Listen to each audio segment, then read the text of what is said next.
¿Qué pasaría si te revelara que entre las páginas antiguas del Génesis yace sepultada la historia de un pueblo tan despreciado por el Altísimo que prometió eliminar hasta el último rastro de su nombre de la faz de la tierra?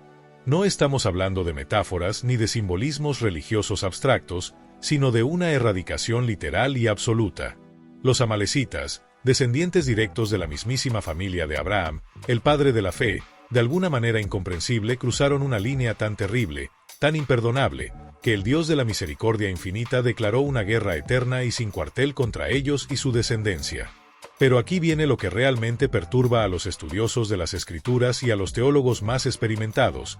¿Qué acto tan atroz cometieron exactamente? ¿Por qué razón fueron ellos, entre todas las naciones antiguas que poblaban el Medio Oriente, señalados para recibir esta furia divina sin precedentes en toda la historia bíblica? ¿Fue simplemente por un ataque cobarde en medio del desierto? ¿O acaso había algo mucho más oscuro, algo profundamente profético y maligno relacionado con su propia existencia misma? Lo más extraño y perturbador de todo es que el rey Saúl, el primer monarca de Israel, perdió su trono y el favor divino precisamente por no haberlos aniquilado completamente cuando tuvo la oportunidad. Un joven pastor llamado David, quien después se convertiría en el rey más grande de Israel, los enfrentó en combate mortal. El profeta Samuel, uno de los hombres más santos de su época, ejecutó personalmente al rey de los amalecitas con sus propias manos. Y sin embargo, a pesar de todos estos intentos de exterminio, ellos continuaron sobreviviendo generación tras generación, continuaron reapareciendo en las páginas de la historia como una maldición ancestral que se negaba rotundamente a morir. Su narrativa se lee como un thriller sobrenatural entrelazado a través de siglos y siglos de historia bíblica, lleno de misterio, violencia y juicio divino. Entonces, ¿quiénes eran realmente estos habitantes del desierto? ¿Qué secreto terrible portaban que los convirtió en enemigos del cielo mismo? Y aquí está la pregunta más escalofriante de todas, la que mantiene despiertos a los estudiosos. ¿La antigua profecía de Dios sobre su destino realmente se cumplió?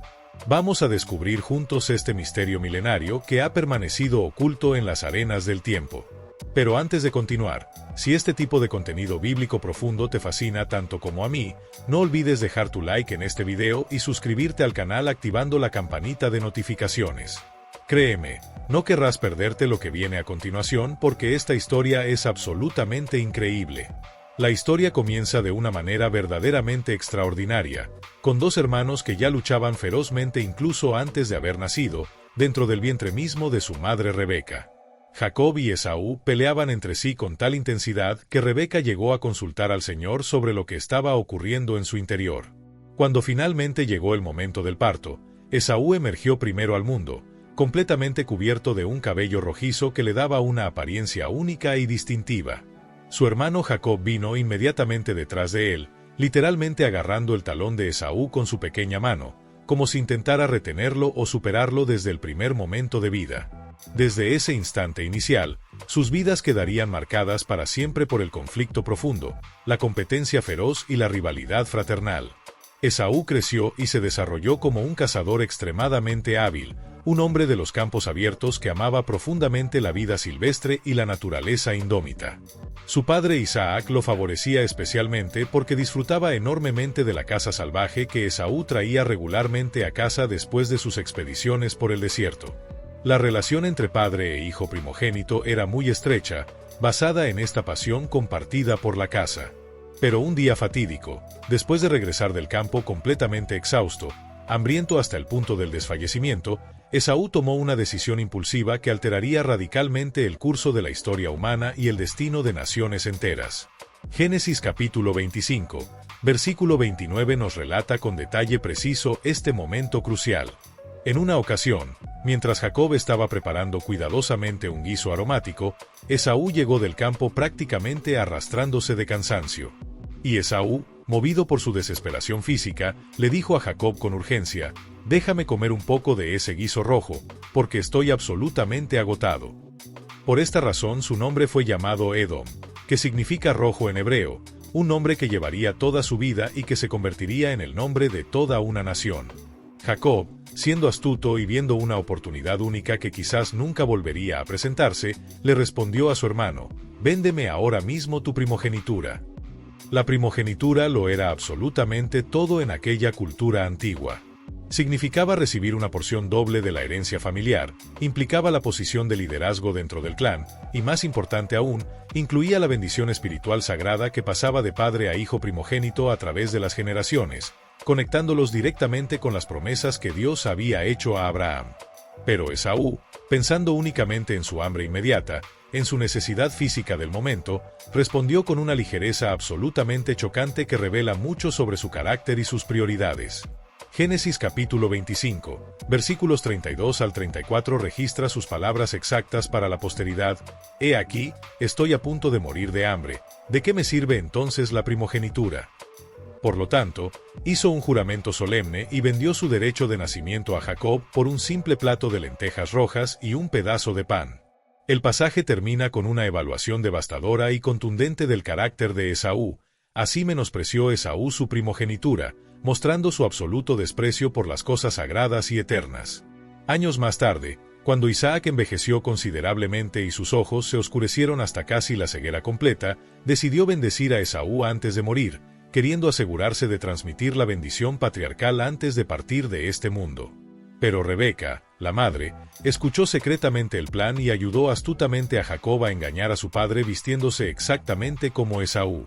Cuando Isaac tocó las manos de Jacob, que habían sido cubiertas cuidadosamente con piel de cabra para sentirse peludas exactamente como las manos de Esaú, fue completamente engañado por la artimaña.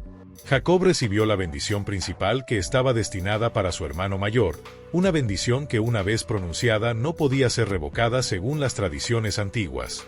Cuando Esaú descubrió finalmente lo que había sucedido, lo que su hermano y su madre habían conspirado en su contra, lloró con un grito excesivamente grande y amargo, como Génesis capítulo 27, versículo 34 lo describe con palabras que transmiten su desesperación absoluta. Le suplicó a su padre con voz quebrada: «No has reservado ninguna bendición para mí». Pero Isaac ya había otorgado la bendición principal, la más poderosa y significativa, a Jacob de manera irrevocable.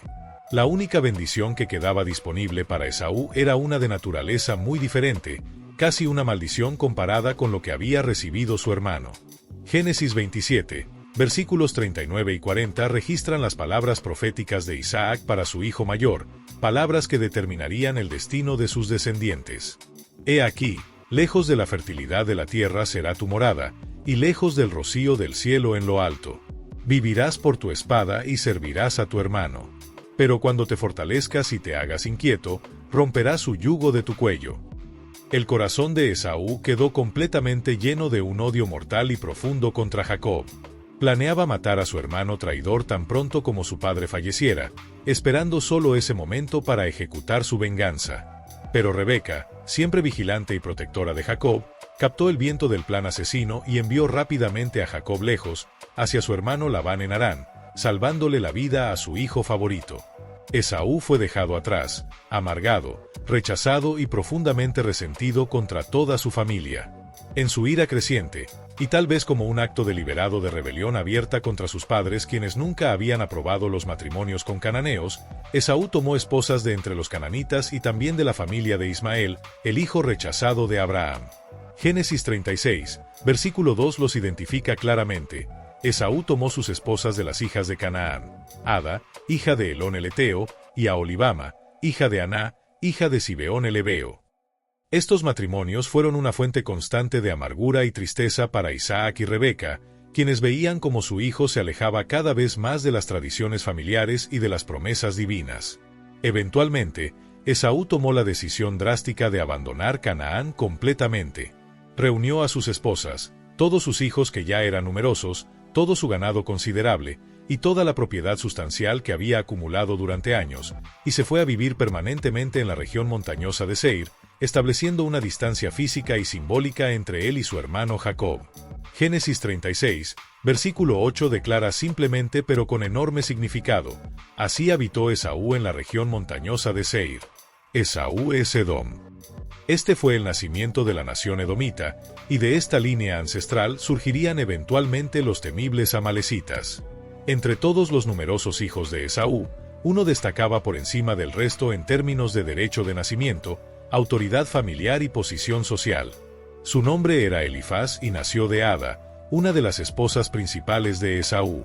Génesis 36, versículo 4 registra este hecho crucial. Ada dio a luz a Elifaz para Esaú. Ser el hijo primogénito de Esaú significaba que Elifaz automáticamente heredaba la posición de liderazgo máximo dentro del clan edomita en crecimiento. Aunque su padre había cedido tontamente su primogenitura por un plato de comida, Elifaz se convirtió en un jefe poderoso entre su pueblo, estableciendo su propia dinastía. La Biblia lo lista prominentemente entre los jefes de Edom en Génesis 36, versículo 15. Estos son los jefes de los hijos de Esaú, los hijos de Elifaz, primogénito de Esaú, los jefes Temán, Omar, Sefo y Cenaz. Sus propios hijos se convirtieron en jefes por derecho propio, estableciendo dominios territoriales extensos y líneas familiares que se extenderían por toda la región montañosa de Seir y más allá. La posición que Elifaz ocupaba no era meramente honorífica o ceremonial. Como primogénito, era el heredero principal de toda la riqueza acumulada de Esaú, que incluía rebaños enormes de ovejas y cabras, y manadas considerables de ganado que pastaban en los valles fértiles. También era el guardián sagrado de las tradiciones familiares, el responsable de transmitir las historias de Abraham, Isaac y Esaú a la siguiente generación, preservando la memoria ancestral. Su autoridad se extendía sobre todos sus hermanos menores y sus respectivas familias, convirtiéndolo en el verdadero patriarca de la siguiente generación después de Esaú. Su palabra era ley dentro del clan, sus decisiones determinaban el movimiento de pueblos enteros, y su liderazgo moldeaba el futuro de toda la nación edomita en formación. Pero el hogar de Elifaz incluía más que solo sus esposas legítimas.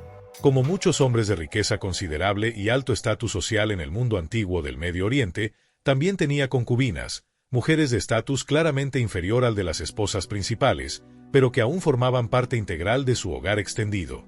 Y sería precisamente a través de una de estas concubinas de menor rango que surgiría una línea de descendencia que molestaría, atormentaría y causaría sufrimiento a Israel durante siglos interminables. La mujer se llamaba Timná, y su historia añade una capa absolutamente intrigante y misteriosa al origen de los amalecitas. Génesis 36, versículo 12 la introduce brevemente, pero con un significado histórico monumental. Timná era concubina de Elifaz, hijo de Esaú. Ella dio a luz a Amalec para Elifaz. Este único versículo aparentemente simple contiene la semilla de siglos enteros de conflicto sangriento, guerras brutales y odio generacional. Pero, ¿quién era exactamente esta mujer misteriosa llamada Timná? La Biblia nos proporciona información adicional reveladora sobre su origen en Génesis 36, versículo 22, donde aprendemos que ella era hermana de Lotán, un detalle genealógico de enorme importancia. Lotán era un jefe prominente entre los horeos, los habitantes originales que poblaban la tierra de Seir mucho antes de que Esaú y sus descendientes llegaran a establecerse allí. Los horeos eran los pobladores indígenas de la región montañosa, pueblos antiguos que habían desarrollado su propia sociedad compleja con jefes tribales, territorios bien definidos y tradiciones culturales profundamente arraigadas. Este detalle genealógico revela algo extraordinariamente importante sobre el origen de los amalecitas. Timná no provenía de la línea familiar de Esaú en absoluto. Ella venía de la población indígena de la tierra, de un pueblo completamente diferente con su propia historia y cultura. Su conexión con Elifaz representaba una fusión significativa entre el pueblo edomita recién llegado y los horeos ya establecidos, una mezcla de sangres que tendría consecuencias históricas profundas. Si ella se convirtió en concubina de Elifaz a través de un arreglo matrimonial diplomático, conquista militar, comercio o algún otro medio de adquisición, el texto bíblico no lo especifica con claridad. Lo que realmente importa y tiene peso histórico es que esta unión particular unió dos pueblos completamente distintos, dos culturas diferentes, dos linajes separados. Como concubina en lugar de esposa legítima con plenos derechos, el estatus social de Timná era definitivamente inferior dentro de la jerarquía familiar. Sus hijos serían reconocidos oficialmente como parte de la familia extendida de Elifaz y llevarían su nombre, pero no tendrían exactamente la misma posición privilegiada ni los mismos derechos que los hijos nacidos de sus esposas principales. Esta distinción social clara jugaría un papel tremendamente importante en cómo los descendientes de Timná desarrollaron su propia identidad única, no completamente integrados en la línea principal edomita, no considerados como verdaderos herederos del legado de Esaú, pero tampoco completamente separados o excluidos del todo. El nombre Timná aparece en varias otras genealogías edomitas registradas en las Escrituras, sugiriendo fuertemente que era un nombre de considerable importancia y prestigio entre los horeos. Su posición, aunque definitivamente secundaria dentro del hogar de Elifaz, conectaba estratégicamente dos pueblos antiguos y dos culturas que de otra manera habrían permanecido separadas. A través de ella específicamente, la sangre de los habitantes originales de Seir se mezcló genéticamente con la sangre de la línea sagrada de Abraham que fluía a través de Esaú. Esta fusión de linajes produciría un hijo cuyo nombre y cuyos descendientes serían reconocidos, temidos y odiados en todo el mundo antiguo conocido. Timná dio a luz un hijo varón para Elifaz, y ellos le pusieron el nombre de Amalek. Génesis 36, versículo 12 declara con simplicidad engañosa: ella dio a luz a Amalek para Elifaz. Estos son los hijos de Ada, esposa de Esaú. Esta declaración aparentemente simple introduce un nombre que se volvería absolutamente infame en toda la historia bíblica subsiguiente. Amalek era bisnieto de Esaú a través de Elifaz, lo que lo convertía en tataranieto de Isaac y chosno de Abraham mismo. La sangre de los patriarcas sagrados, las promesas divinas hechas a Abraham, corrían literalmente a través de sus venas. Él era parte de la familia del pacto, conectado por línea directa de descendencia con las promesas monumentales que Dios había hecho personalmente a Abraham sobre bendecir a toda la tierra. Pero irónicamente, trágicamente, sus descendientes se convertirían en la personificación misma de la oposición al pueblo elegido de Dios, Israel.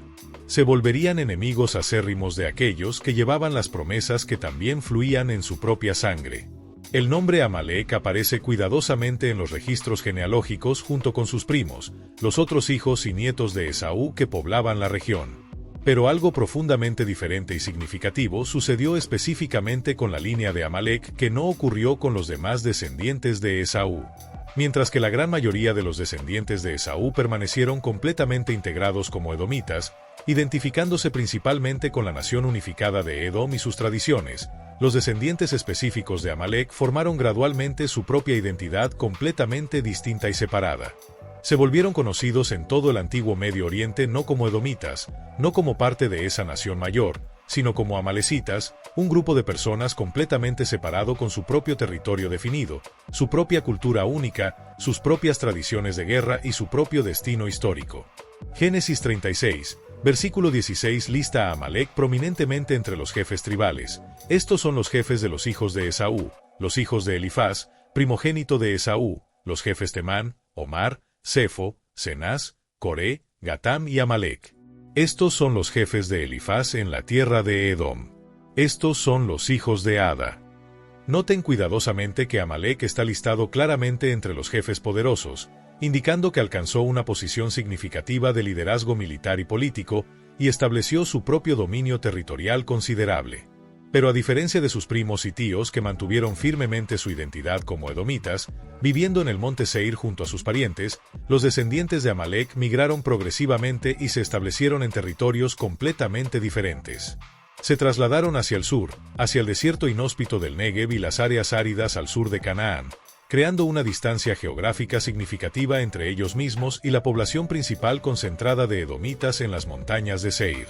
Esta separación geográfica deliberada fortaleció enormemente su identidad separada y su sentido de ser un pueblo único. ¿Por qué ocurrió exactamente esta separación tan marcada? La Biblia no nos proporciona razones explícitas o detalladas, pero el estatus de Amalek como hijo de una concubina en lugar de una esposa legítima con plenos derechos matrimoniales pudo haber jugado un papel crucial en esta división. Tal vez existían disputas amargas sobre herencia de tierras y ganado, o tensiones sociales profundas relacionadas con su estatus de medio hermano que hicieron ventajoso para el establecer su propio territorio independiente en lugar de competir constantemente por posición y reconocimiento dentro de la estructura jerárquica principal de los edomitas. Cualquiera que haya sido la razón específica, el resultado histórico fue absolutamente claro e innegable. Amalek se convirtió en el padre fundador no solamente de una familia extendida, sino de un pueblo completamente distinto con su propia identidad nacional, sus propias ambiciones y su propio terrible destino profético. Los amalecitas establecieron su hogar permanente en algunos de los territorios más hostiles, peligrosos y despiadados de todo el antiguo Oriente Medio. Se asentaron principalmente en el Negev, esa región desértica brutal que forma la parte meridional de lo que eventualmente se convertiría en el territorio asignado a Israel. Este no era en absoluto un lugar con agua abundante, ríos caudalosos o vegetación exuberante. Era un desierto absolutamente implacable de piedra desnuda, arena ardiente y suelo agrietado que quemaba durante el día bajo un sol despiadado y se congelaba durante la noche con temperaturas heladas, donde la mera supervivencia requería una resistencia sobrehumana y un conocimiento absolutamente íntimo de cada rincón del terreno inhóspito. La región geográfica que habitaban se extendía por un área verdaderamente vasta. Génesis 14, versículo 7 menciona que una coalición de reyes orientales conquistó todo el territorio de los amalecitas. Esto indica claramente que el dominio territorial de los amalecitas se expandía desde Javila en el este hasta Sur, situada peligrosamente cerca de la frontera egipcia en el oeste. Controlaban efectivamente una porción enorme de la península del Sinaí y prácticamente todo el desierto del Negev, un área de miles de kilómetros cuadrados de territorio árido pero estratégicamente crucial. Esta posición geográfica era extraordinariamente estratégica, ya fuera intencional desde el principio o simplemente resultado de las circunstancias históricas. Los amalecitas se encontraban situados justo a lo largo de importantes rutas comerciales vitales que conectaban el poderoso Egipto con las tierras fértiles hacia el norte y el este. Las caravanas cargadas de mercancías valiosas que viajaban constantemente entre África y Asia tenían que pasar inevitablemente por o muy cerca del territorio controlado por los amalecitas. Esto les proporcionaba oportunidades lucrativas para el comercio legítimo con los mercaderes que atravesaban sus tierras, pero también, y más significativamente, para el bandolerismo, el saqueo violento y la extorsión sistemática. El control absoluto de las escasas fuentes de agua del desierto se convirtió en un factor crucial para su poder regional. Los viajantes sedientos y desesperados necesitaban saber exactamente dónde encontrar agua potable para sobrevivir en el desierto mortal.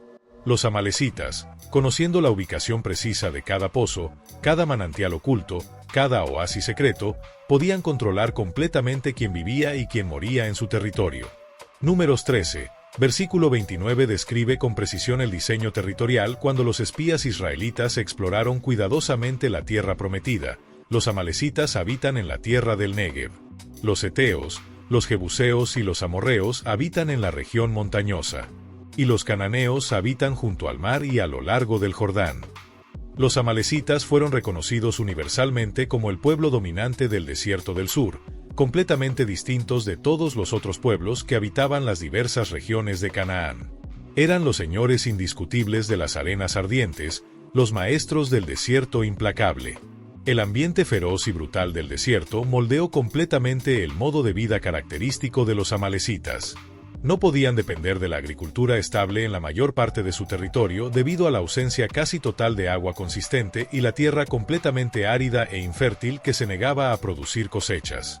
En cambio, se convirtieron en pastores nómadas expertos, desplazando constantemente sus rebaños de ovejas y cabras y sus manadas de ganado hacia donde sea que las lluvias esporádicas de invierno crearan temporalmente pastos verdes aprovechables. Vivían en tiendas de campaña portátiles fabricadas con pieles de animales, en lugar de construir ciudades permanentes de piedra y madera, siempre listos y preparados para trasladarse rápidamente hacia la siguiente fuente de agua o el siguiente campo de pastoreo temporal. Este estilo de vida completamente nómada en el desierto más hostil los transformó en guerreros increíblemente duros, resistentes y prácticamente indestructibles. Conocían perfectamente cómo sobrevivir en condiciones donde otros pueblos perecerían miserablemente en cuestión de días. Podían viajar con velocidad asombrosa a través del terreno más difícil, lo que les proporcionaba ventajas militares enormes sobre las fuerzas convencionales que venían de tierras más acomodadas y fértiles. Su conocimiento enciclopédico del desierto era su activo militar más valioso e importante. Les permitía aparecer aparentemente de la nada, atacar con velocidad y ferocidad devastadoras, y luego desaparecer completamente de vuelta en la inmensidad del desierto mucho antes de que sus enemigos confundidos pudieran organizar cualquier tipo de respuesta efectiva o persecución coordinada. Los amalecitas se organizaban políticamente de manera profundamente diferente de los grandes reinos centralizados y las ciudades-estado que los rodeaban por todos lados. No tenían una ciudad capital fortificada, un palacio real permanente, ni un gobierno fuertemente centralizado y unificado durante su historia más antigua. En cambio, funcionaban efectivamente como una confederación flexible de tribus semi-independientes, cada una liderada y comandada por su propio jefe tribal o líder guerrero con autoridad sobre su grupo específico. Esta estructura organizacional era común entre muchos pueblos nómadas del desierto en el antiguo Medio Oriente, pero los amalecitas la mantuvieron consistentemente durante siglos enteros. La Biblia se refiere sistemáticamente a los líderes militares y políticos de los amalecitas como jefes tribales, exactamente del mismo modo que los líderes de los edomitas fueron designados en los textos sagrados. Génesis 36, versículo 16 incluye específicamente a Amalec en la lista oficial de jefes poderosos. Estos son los jefes de los hijos de Esaú. Este título importante indicaba a alguien que lideraba un clan familiar extenso o un grupo tribal considerable, que controlaba territorios específicos y recursos vitales como pozos de agua y campos de pastoreo, y que comandaba guerreros entrenados y feroces en tiempos de conflicto armado. Estos jefes tribales transmitían su autoridad y posición principalmente a través de las líneas de descendencia familiar. Los hijos de un jefe poderoso generalmente heredaban roles de liderazgo importantes, creando efectivamente dinastías militares dentro de cada segmento tribal particular. Sin embargo, el sistema tribal también permitía una cierta flexibilidad meritocrática importante. Un guerrero especialmente capaz, valiente y exitoso en batalla, o un anciano particularmente respetado y sabio, podía elevarse hasta posiciones de prominencia y liderazgo, incluso sin ser necesariamente el hijo primogénito del jefe anterior. La estructura tribal descentralizada proporcionaba ciertas ventajas militares y de supervivencia significativas a los amalecitas. Podían coordinarse efectivamente y unir sus fuerzas para incursiones masivas o guerras importantes cuando las circunstancias lo requerían, reuniendo guerreros de múltiples tribus dispersas bajo un liderazgo temporal unificado. Pero también podían operar con completa independencia, con tribus individuales conduciendo sus propias incursiones menores, gobernando sus propios asuntos internos y tomando decisiones locales sin necesitar consenso de todas las demás tribus. Esta flexibilidad organizacional los hacía extremadamente difíciles de derrotar completamente de una sola vez. Destruir militarmente un grupo tribal específico no eliminaba automáticamente a todos los demás grupos que permanecían intactos y operativos en otras regiones del desierto. La toma de decisiones importantes en un sistema así generalmente ocurría a través de consejos de jefes tribales. Cuando decisiones verdaderamente cruciales necesitaban ser tomadas colectivamente, como si declarar la guerra contra un enemigo poderoso, hacia dónde migrar estacionalmente, o cómo responder a amenazas externas graves, los jefes se reunían en asambleas especiales y deliberaban extensamente. El consenso era culturalmente importante y valorado, aunque naturalmente los jefes más poderosos, aquellos con más guerreros y más territorio, tenían inevitablemente más influencia dominante en estas discusiones cruciales y en las decisiones finales. Posteriormente en su larga historia, los amalecitas eventualmente tuvieron reyes centralizados. 1 Samuel 15, versículo 8 menciona específicamente a Agag, el rey de los amalecitas, un gobernante que consolidó cierto poder centralizado. Pero incluso cuando tuvieron monarcas con autoridad real, la estructura tribal fundamental y tradicional permaneció profundamente importante e influyente. La autoridad de estos reyes descansaba fundamentalmente en el apoyo activo y leal de los jefes tribales poderosos, y estos jefes tradicionales mantenían autonomía significativa considerable en sus propios territorios ancestrales. Esta estructura organizacional peculiar reflejaba perfectamente su estilo de vida completamente nómada en el desierto. Un reino verdaderamente centralizado y burocrático requiere territorio fijo y permanente, infraestructura desarrollada como caminos y fortalezas, e instituciones complejas como escribas y administradores. Pero los amalecitas se desplazaban constantemente con sus rebaños migratorios, vivían en tiendas portátiles que podían desarmar en horas, y valoraban absolutamente la movilidad rápida por encima de todo. Sus jefes eran principalmente líderes de guerra experimentados y árbitros tribales respetados, no burócratas sedentarios sentados cómodamente en palacios administrando documentos. La ley entre ellos era consuetudinaria y completamente oral, transmitida cuidadosamente de generación en generación a través de la memoria y la tradición, en lugar de estar escrita en códigos legales complejos y aplicada por tribunales establecidos. Algo verdaderamente desconcertante y misterioso aparece en el texto bíblico cuando lo examinamos con extrema atención y cuidado. La primera mención de los amalecitas ocurre cronológicamente mucho antes del registro genealógico del nacimiento de Amalek en Génesis 36. Génesis 14, versículo 7 describe una campaña militar devastadora llevada a cabo por una poderosa coalición de 4 reyes orientales durante la época del patriarca Abraham. Entonces volvieron y vinieron a En-Mispat, que es Cades, y conquistaron todo el territorio de los amalecitas, y también a los amorreos que habitaban en Hazeson Tamar. Esta referencia específica es profundamente desconcertante y ha generado debate entre eruditos durante siglos, porque ocurre cronológicamente mucho antes de que Amalek, el supuesto ancestro fundador, hubiera siquiera nacido. Abraham todavía estaba vivo y activo cuando estos eventos militares ocurrieron, y el texto habla explícitamente del territorio de los amalecitas como si ya fueran una población bien establecida con territorio claramente reconocido. ¿Cómo puede ser esto posible? ¿Cómo puede existir el pueblo antes de que naciera su fundador? Esto es lo que los estudiosos bíblicos y los expertos en literatura antigua llaman un anacronismo, cuando nombres posteriores o información de épocas más recientes son deliberadamente usados para describir y explicar tiempos históricos anteriores.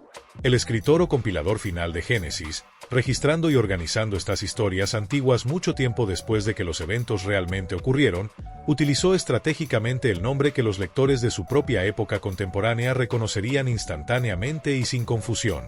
En el periodo histórico, cuando Génesis fue compilado y editado en su forma literaria final, los amalecitas ya eran tan extraordinariamente conocidos, tan famosos y temidos en todo el Medio Oriente, que referirse a la región desértica del sur como el territorio de los amalecitas inmediatamente comunicaba a los lectores exactamente dónde había ocurrido la acción militar descrita. Es completamente similar a la manera moderna en que alguien podría decir que los franceses lucharon contra los ingleses en la batalla de Hastings en el año 1066, a pesar de que técnicamente Francia e Inglaterra no eran llamadas por esos nombres nacionales específicos en esa época medieval temprana. El escritor utiliza designaciones geográficas y étnicas familiares para ayudar a los lectores a comprender la ubicación y los participantes, incluso si esas designaciones específicas vinieron a existir posteriormente. Esta referencia anacrónica temprana nos revela algo históricamente importante y significativo. La región geográfica que eventualmente sería fuertemente asociada con los amalecitas ya era un territorio estratégicamente significativo, valioso y disputado incluso en la época ancestral de Abraham. Era una zona con recursos importantes, valor estratégico militar y ubicación crucial para el control de rutas comerciales. Cuando los descendientes directos de Amalek finalmente se establecieron permanentemente allí siglos después, estaban ocupando una región que ya tenía una historia larga, compleja y sangrienta. Otra referencia enigmática y profética temprana aparece dramáticamente en la historia del profeta Balaam registrada en el libro de Números. Cuando Balaam, el vidente contratado, levantó sus ojos y vio físicamente a los amalecitas en la distancia, pronunció una profecía oscura y ominosa sobre su destino final. Números 24, versículo 20 registra sus palabras exactas. Y miró a Amalek, y pronunció su profecía y dijo: Amalek fue el primero entre las naciones, pero su final será destrucción total y completa. La frase misteriosa «primero entre las naciones» ha intrigado a los comentaristas bíblicos durante milenios. Podría significar que ellos fueron cronológicamente los primeros en atacar hostilmente a Israel cuando salieron de Egipto, estableciendo un patrón de enemistad que nunca se rompería.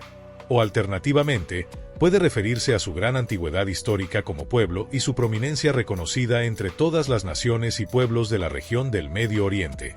Estas referencias bíblicas, tanto la anacrónica en Génesis 14 como la profética y sombría en Números 24, demuestran claramente que los amalecitas ocuparon un lugar absolutamente significativo, destacado y memorable en la memoria histórica colectiva de Israel. No eran simplemente otra tribu vecina más entre las muchas que rodeaban a Israel.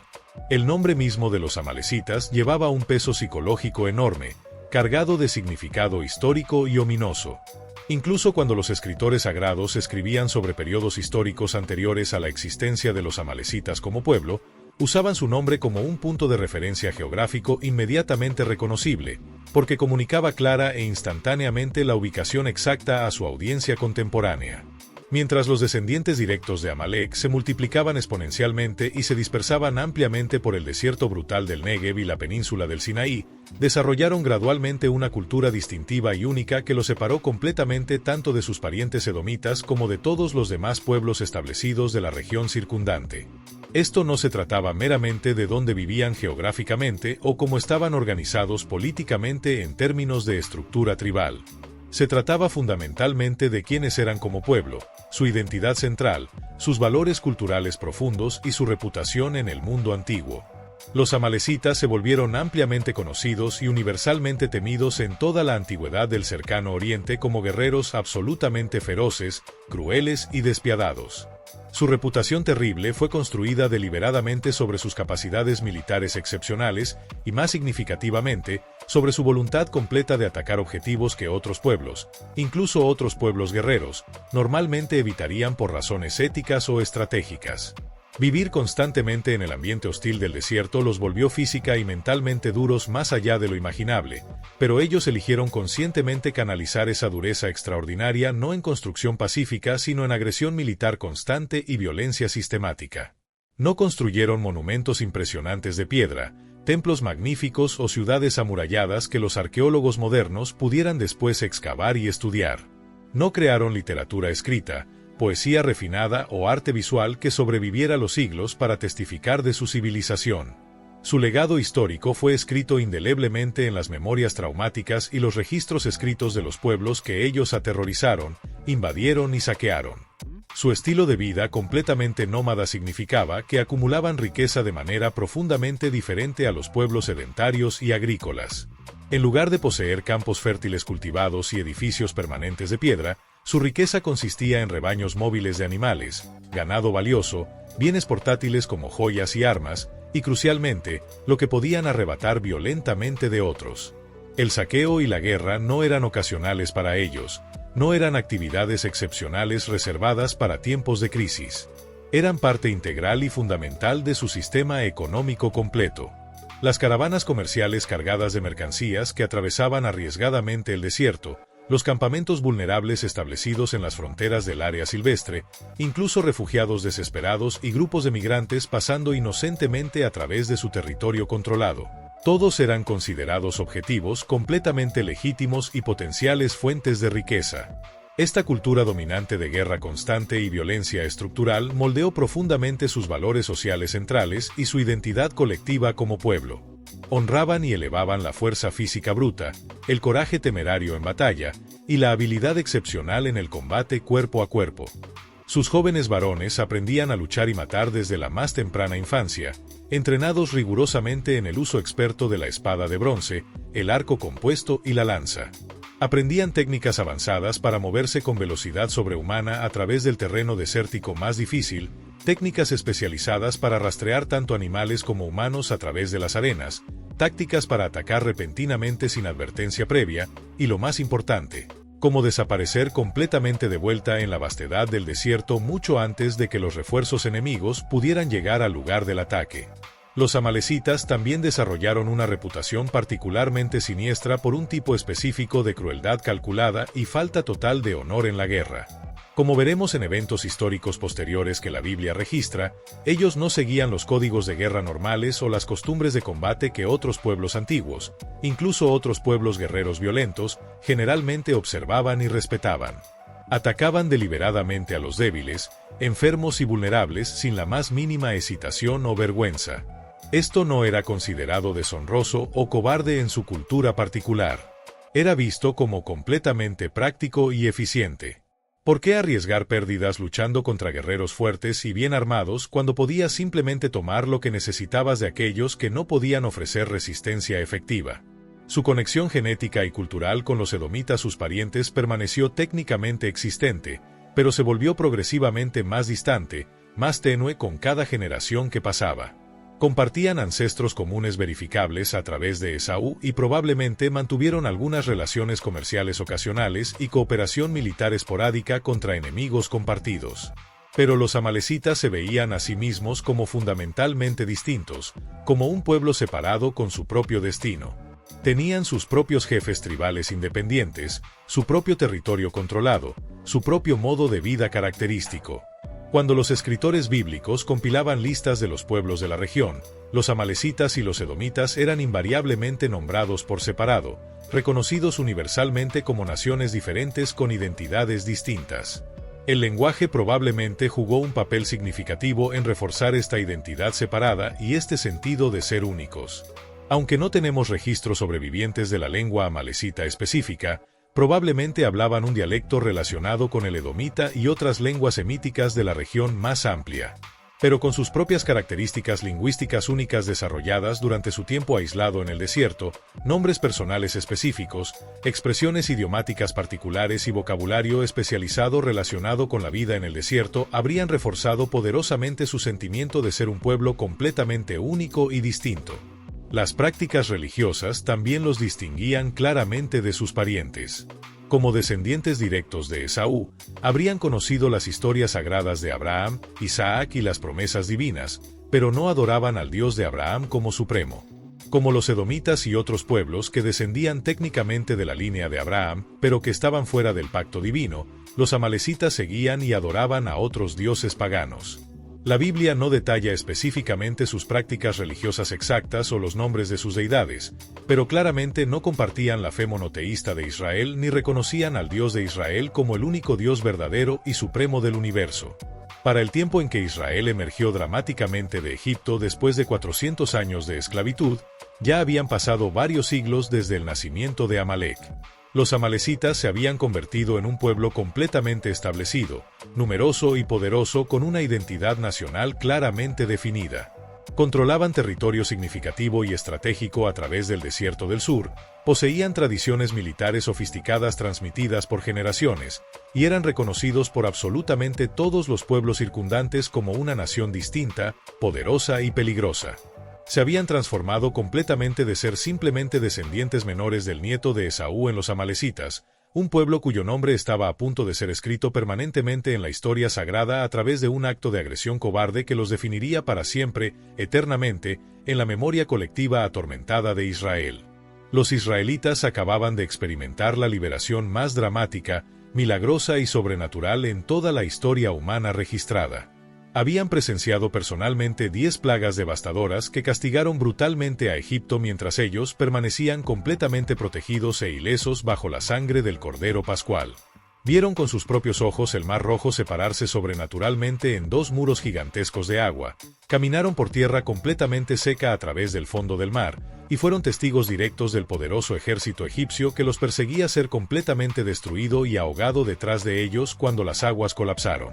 Dios los había libertado con poder absolutamente abrumador, demostraciones imposibles de su dominio sobre la naturaleza misma, y ahora eran un pueblo libre, dirigiéndose con esperanza hacia la tierra que había sido prometida siglos atrás a su ancestro Abraham.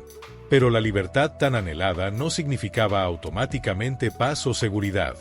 El desierto árido entre Egipto y Canaán era brutal, implacable y completamente despiadado con los débiles. Éxodo 15. Versículo 22 describe vívidamente el primer desafío físico terrible que enfrentaron inmediatamente después de cruzar milagrosamente el mar. Entonces Moisés hizo que Israel partiera del Mar Rojo, y salieron hacia el desierto de Sur. Anduvieron 3 días por el desierto y no encontraron agua. Imaginen la desesperación creciente. Solamente 3 días completos sin agua potable bajo el calor absolutamente despiadado y sofocante del desierto del Sinaí. Cuando finalmente encontraron agua en un lugar llamado Mara, descubrieron con horror que era amarga, completamente imbebible e imposible de consumir. Las personas comenzaron a quejarse amargamente contra Moisés, murmurando sobre su destino, y Dios intervino misericordiosamente mostrándole a Moisés cómo purificar el agua y hacerla dulce y potable. Desde allí la multitud viajó hasta Elim, donde había 12 manantiales preciosos de agua fresca y 70 majestuosas palmeras proporcionando sombra vital. Era un oasis verdaderamente maravilloso y refrescante donde pudieron descansar sus cuerpos agotados y recuperar fuerzas. Pero no podían quedarse indefinidamente en ese paraíso del desierto. Éxodo 16, versículo 1 describe su partida. Partieron de Elim, y toda la congregación de los hijos de Israel vino al desierto de Sin, que está entre Elim y Sinaí, el día 15 del mes segundo después de su salida de la tierra de Egipto. En este desierto desolado el hambre comenzó a atormentarlos severamente. Las personas murmuraban amargamente contra Moisés y Aarón, declarando que preferirían haber muerto cómodamente en Egipto donde al menos tenían comida abundante, aunque fueran esclavos. Dios respondió a sus quejas con provisión milagrosa, enviando codornices en abundancia durante la noche y maná del cielo cada mañana, pan celestial que caía como rocío y que lo sostendría sobrenaturalmente durante toda su jornada prolongada a través del desierto hostil. La congregación masiva se movía continuamente de lugar en lugar, de campamento en campamento, exactamente como Dios dirigía sobrenaturalmente. Éxodo 17, versículo 1 relata: toda la congregación de los hijos de Israel partió del desierto de Sin por jornadas, conforme al mandamiento del Señor, y acamparon en Refidim, pero no había agua para que el pueblo bebiera. Otra vez el problema crítico del agua en el desierto. Nuevamente las personas se quejaron amargamente y contendieron verbalmente contra Moisés, exigiendo agua desesperadamente y hasta cuestionando abiertamente si Dios realmente estaba con ellos o si los había abandonado para morir de sed en el desierto. Moisés clamó angustiado al Señor, y Dios le instruyó tomar su vara poderosa y golpear una roca específica en Horeb. Éxodo 17, versículos 5 y 6 registran las instrucciones divinas exactas. He aquí que yo estaré delante de ti allí sobre la peña en Horeb, golpearás la peña, y saldrán de ella aguas, y beberá el pueblo. Moisés obedeció exactamente lo mandado, y agua fresca brotó milagrosamente de la roca sólida. El lugar fue llamado Masa y Meriba debido a la prueba de fe y la contienda que ocurrió allí. Esta era la condición física y espiritual de Israel cuando acamparon en Refidim. Eran un grupo masivo y vulnerable de cientos de miles de personas. Éxodo 12, versículo 37 indica específicamente que había aproximadamente 600.000 hombres adultos a pie, sin contar las mujeres, los niños pequeños y los ancianos, lo que significaba una población total de probablemente más de 2 millones de almas. Crucialmente, no eran un ejército organizado y entrenado. Eran exesclavos recientemente liberados, completamente sin entrenamiento militar formal, prácticamente sin armamento adecuado, sin formaciones de batalla experimentadas ni estrategias militares sofisticadas probadas en combate. Tenían personas ancianas que se movían lentamente con dificultad, personas enfermas que luchaban constantemente para mantenerse al ritmo de la marcha, madres agotadas cargando bebés en brazos, y niños pequeños que se fatigaban fácilmente durante las largas marchas extenuantes bajo el sol. Las personas estaban organizadas básicamente en familias extendidas y tribus ancestrales, pero no poseían ninguna estructura militar unificada, ninguna cadena de mando clara. Se movían esencialmente como una población civil masiva con todas las vulnerabilidades terribles que eso implicaba. Su verdadera fuerza no residía en absoluto en su propio poder militar o capacidad de defensa, sino únicamente en la presencia protectora de Dios con ellos, manifestada visiblemente en la columna de nube durante el día que los guiaba y la columna de fuego durante la noche que los protegía. Y fue precisamente en este momento de máxima vulnerabilidad, cuando estaban agotados por el viaje, sedientos, hambrientos, desorganizados y completamente indefensos en territorio hostil, que los amalecitas tomaron la decisión que cambiaría su destino para siempre. Éxodo 17, versículo 8 declara con escalofriante simplicidad: entonces vino Amalec y peleó contra Israel en Refidim. No fue un malentendido diplomático. No fue defensa territorial legítima. Fue un ataque calculado, cobarde y absolutamente despiadado contra un pueblo refugiado vulnerable que acababa de escapar de siglos de esclavitud brutal. Pero lo que hace este ataque particularmente atroz, lo que lo eleva a un nivel de maldad incomprensible, es la manera específica en que los amalecitas condujeron su agresión. Deuteronomio 25, versículos 17 y 18 nos revelan los detalles horribles que definen su crimen imperdonable. Acuérdate de lo que te hizo Amalec en el camino cuando salías de Egipto, cómo te salió al encuentro en el camino y atacó entre los tuyos a todos los débiles que iban detrás de ti, cuando tú estabas cansado y exhausto, y él no temió a Dios. Lean esas palabras nuevamente con atención. No atacaron al frente donde estaban los hombres más fuertes y capaces. No desafiaron a los guerreros de Israel en combate honorable. En cambio, atacaron traidoramente por la retaguardia, masacrando deliberadamente a los más vulnerables, los ancianos que apenas podían caminar, las madres agotadas cargando bebés, los niños pequeños que se habían quedado rezagados, los enfermos y debilitados que luchaban por mantener el ritmo. Esta no era guerra. Esto era genocidio selectivo contra los más indefensos. Era crueldad pura, maldad calculada dirigida contra aquellos que no podían defenderse en absoluto. Y lo hicieron sin ningún temor de Dios, sin ningún respeto por la humanidad básica, sin ninguna consideración moral que detuviera su sed de sangre inocente. La respuesta de Dios ante esta atrocidad fue inmediata, absoluta y eterna. Éxodo 17, versículos 14 al 16 registran el juicio divino pronunciado ese mismo día. Entonces el Señor dijo a Moisés: escribe esto como memorial en un libro y repítelo a Josué, que yo borraré por completo la memoria de Amalek de debajo del cielo. Y Moisés edificó un altar allí y lo llamó El Señor es mi estandarte, diciendo: el Señor ha jurado que tendrá guerra contra Amalek de generación en generación. Esta no fue una condena temporal.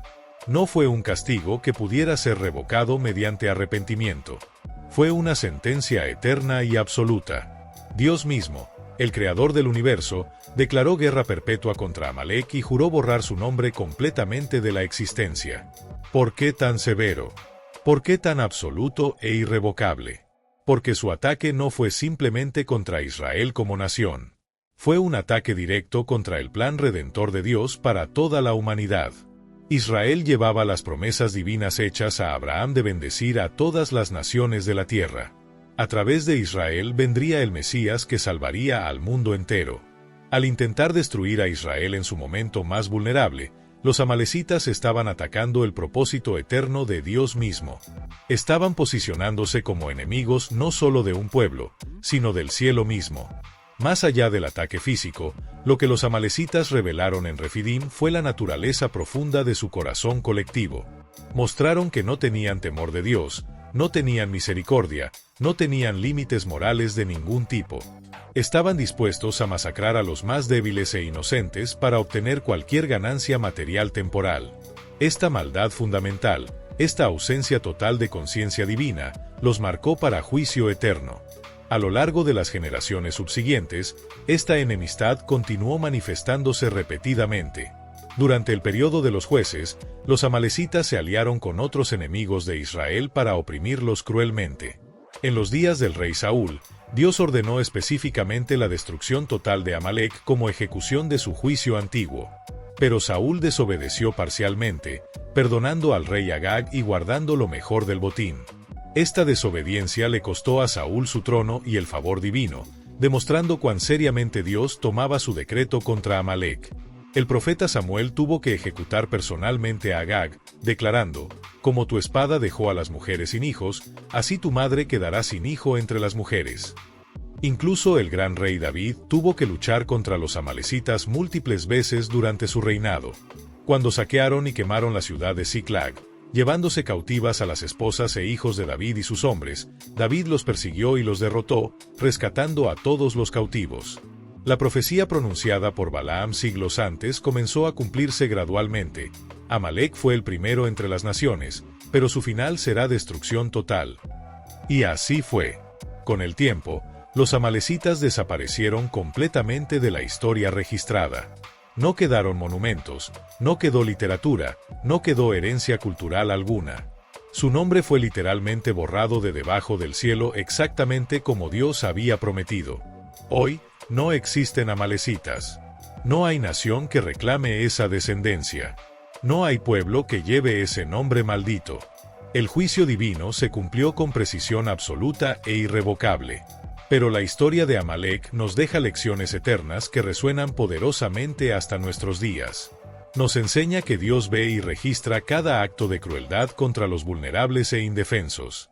Nos muestra que atacar a los inocentes, a los débiles, a aquellos que no pueden defenderse, atrae el juicio más severo del cielo. Nos revela que hay líneas morales absolutas que no deben cruzarse, y que cruzarlas tiene consecuencias eternas irreversibles. También nos recuerda que los propósitos de Dios no pueden ser frustrados por enemigos humanos, sin importar cuán poderosos o despiadados sean. Israel sobrevivió el ataque cobarde en Refidim. Sobrevivió todas las incursiones subsiguientes. Sobrevivió porque Dios mismo era su defensor y protector. Los amalecitas, por otro lado, que parecían tan poderosos y temibles en su momento, desaparecieron completamente de la existencia. Quizás lo más perturbador es que Amalek representa un principio espiritual que trasciende la historia antigua. Representa la mentalidad que ataca lo sagrado, que no teme a Dios, que sacrifica lo eterno por ganancias temporales, que desprecia la misericordia y abraza la crueldad sin límites. En cada generación surgen amalecitas espirituales, personas o sistemas que operan con la misma maldad fundamental, el mismo desprecio por lo divino, la misma disposición a destruir a los inocentes. Y en cada generación, Dios permanece fiel a su naturaleza de defender a los vulnerables y juzgar a los opresores despiadados. La historia comenzó con Esaú vendiendo su primogenitura por un plato de comida, despreciando lo eterno por lo temporal. Continuó con su nieto Amalek estableciendo un pueblo en el desierto. Y culminó con ese pueblo cruzando una línea tan terrible que atrajo juicio divino eterno e irrevocable. Desde la perspectiva de la eternidad, podemos ver el patrón claramente. Las decisiones tienen consecuencias que se extienden por generaciones. Los valores que priorizamos moldean el destino de nuestros descendientes. Y rechazar a Dios, ya sea ignorándolo como Esaú o desafiándolo directamente como Amalek, conduce inevitablemente a la destrucción final. Hoy no existen amalecitas físicos para atacar a Israel. Pero el principio espiritual que representaban, esa maldad que ataca sin misericordia a los vulnerables y desafía abiertamente a Dios, todavía existe en nuestro mundo moderno. Y Dios sigue siendo el mismo Dios que declaró guerra eterna contra ese principio maligno. La pregunta que cada uno de nosotros debe responder personalmente es, ¿de qué lado de esta guerra eterna nos posicionamos? ¿Defendemos a los vulnerables o los explotamos? ¿Tememos a Dios o vivimos como si no existiera? ¿Valoramos lo eterno o lo sacrificamos por ganancias temporales como Esaú? Las respuestas que demos a estas preguntas fundamentales determinarán no solo nuestro propio destino individual, sino potencialmente el legado que dejamos a las generaciones futuras que vendrán después de nosotros. Que la historia de los amalecitas sirva como advertencia eterna para todos nosotros. Si este video te ha impactado profundamente y te ha hecho reflexionar sobre estas verdades eternas, te pido que hagas 3 cosas importantes ahora mismo. Primero, dale like a este video para que el algoritmo de YouTube lo muestre a más personas que necesitan escuchar este mensaje poderoso. Segundo, suscríbete al canal y activa la campanita de notificaciones porque seguiremos explorando historias bíblicas fascinantes que revelan verdades profundas sobre Dios, la humanidad y nuestro destino eterno. Y tercero, comparte este video con al menos una persona que crees que se beneficiaría de conocer esta historia increíble. Déjame saber en los comentarios qué te impactó más de la historia de los amalecitas. ¿Fue la crueldad de su ataque? ¿La severidad del juicio divino? ¿O el cumplimiento preciso de la profecía? Me encantaría leer tus reflexiones y responderé personalmente tantos comentarios como sea posible. Recuerda siempre que la palabra de Dios no es solamente historia antigua. Es verdad viva y relevante que habla poderosamente a nuestra situación actual. Las lecciones de Amalek resuenan hoy con la misma fuerza que hace 3500 años. Hasta el próximo video, que Dios te bendiga abundantemente y te guarde siempre bajo su protección. Nos vemos pronto.